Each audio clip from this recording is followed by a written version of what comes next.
स्वर्ग में देवता भी उनका अभिनंदन करते हैं जो हर पल महाकाल का वंदन करते हैं। हर हर महादेव, जय हो भोलेनाथ की। आप सभी श्रोताओं पर महादेव की कृपा सदैव बनी रहे। आज की वीडियो में आप सुनेंगे बुध प्रदोष व्रत की कथा। प्रदोष काल में महादेव की विशेष पूजा अर्चना की जाती है। इसी के साथ भगवान शिव की विशेष कृपा पाने के लिए आज के दिन प्रदोष व्रत की कथा पढ़नी या सुननी चाहिए। ऐसी मान्यता है, बुध प्रदोष व्रत की कथा कहने और सुनने से हर पाप नष्ट हो जाता है और जीवन में सुख समृद्धि शांति भरपूर होती है।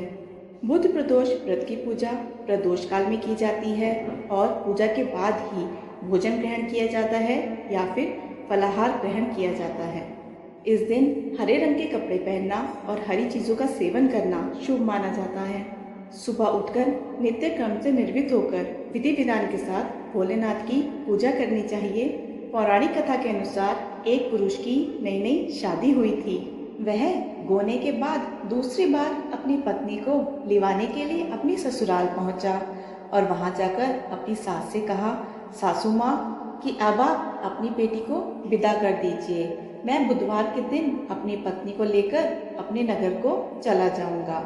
उसकी ऐसी बात सुनकर उसके सास ससुर, साले सालियाँ सबने उसको समझाने की बहुत कोशिश करी कि बुधवार के दिन पत्नी को विदा करा कर ले जाना शुभ नहीं माना जाता। लेकिन वह पुरुष अपनी जिद से टस से मस नहीं हुआ। वह तो इस बात पे ही अड़ा था कि वह बुधवार को ही अपनी पत्नी को अपने घर ले जाएगा। विवश होकर सबको उसकी बात माननी ही पड़ी। सास ससुर ने बड़े भारी मन से अपनी पुत्री और जामाता को विदा किया। पति पत्नी बैलगाड़ी से चले जा रहे थे। एक नगर के बाहर निकलते ही पत्नी को प्यास लगने लगी तो पति लोटा लेकर पत्नी के लिए पानी लेने चला गया। जब वह पानी लेकर लौटा तो उसने देखा कि उसकी पत्नी हंस हंस कर किसी और पुरुष से बातें कर रही है और वो पुरुष उसके जैसा ही दिखता है। यह देखकर उसके क्रोध और आश्चर्य की सीमा ही न रही। वह क्रोध में आग बबूला होकर उस आदमी से झगड़ा करने लगा, मगर यह देखकर आश्चर्य की सीमा ही न रही कि उस पुरुष की शक्ल उस आदमी से हूबहू मिलती थी। हमशक्ल आदमियों को झगड़ते हुए जब काफी देर हो गई तो वहां आने जाने वालों की भीड़ इकट्ठी होने लगी। वहां सिपाही भी आ गया। सिपाही ने स्त्री से पूछा कि इन दोनों में से कौन सा आदमी तुम्हारा पति है? तो वह बेचारी असमंजस में पड़ गई क्योंकि दोनों की शक्ल एक दूसरे से बिल्कुल मिलती थी। वो पहचान ही नहीं पाई कि मेरा पति इनमें से कौन है।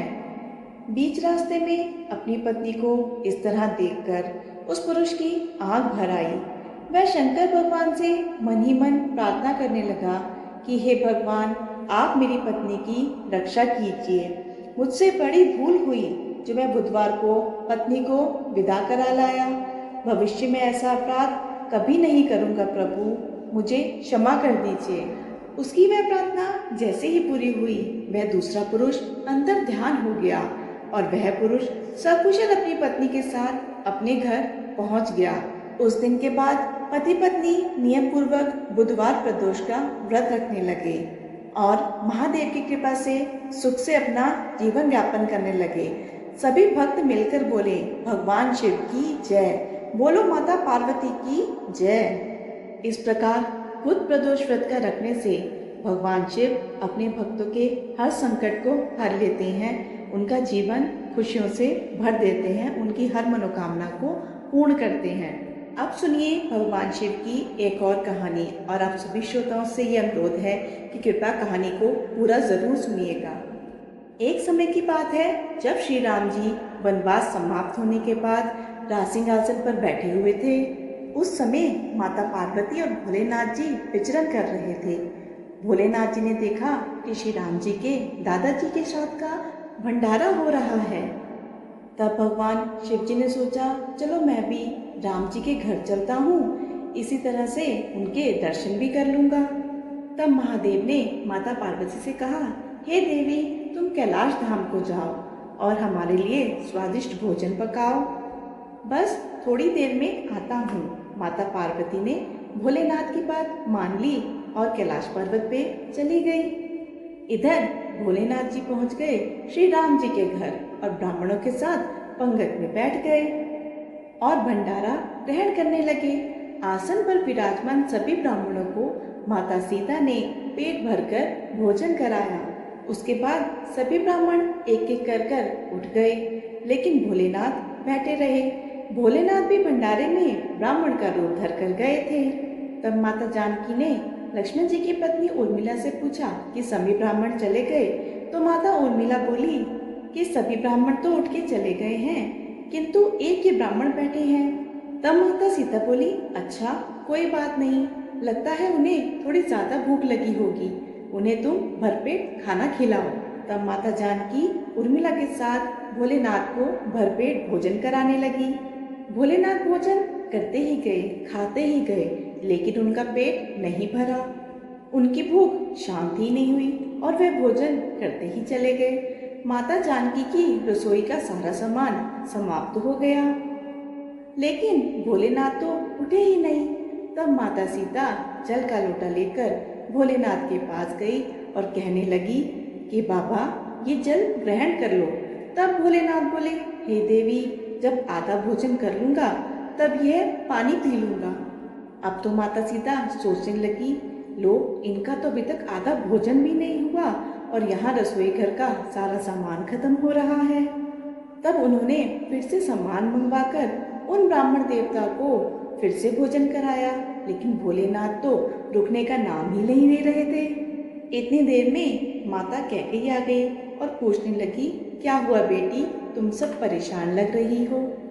तब माता जानकी बोली, हे माता, सभी ब्राह्मण तो उठकर चले गए, केवल एक ही ये ब्राह्मण बचे हैं जो उठने का नाम ही नहीं ले रहे हैं। अब आप ही बताइए मैं क्या करूं?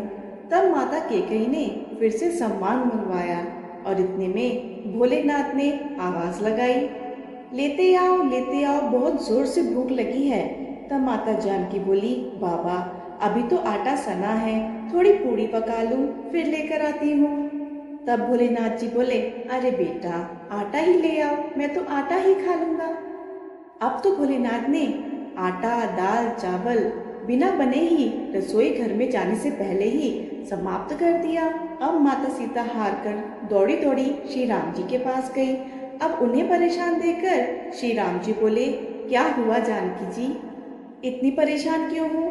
तब माता बोली, हे प्रभु, सभी ब्राह्मण तो उठकर चले गए हैं, केवल एक ही ब्राह्मण बैठा हुआ है जो सारे भंडार को खाली कर दिए जा रहा है। राशन मंगवा कर लाओ। तो रसोई घर में जाने से पहले ही बोरियों की बोरियां समाप्त किए जा रहे हैं। सीता जी की यह बात सुनकर श्री राम बोले, चलो मैं देखता हूँ ऐसा कौन आ गया है। तो श्री राम जी भंडारे में पहुँचे और देखते ही पहचान गए, अरे ये तो मेरे भोलेनाथ जी हैं।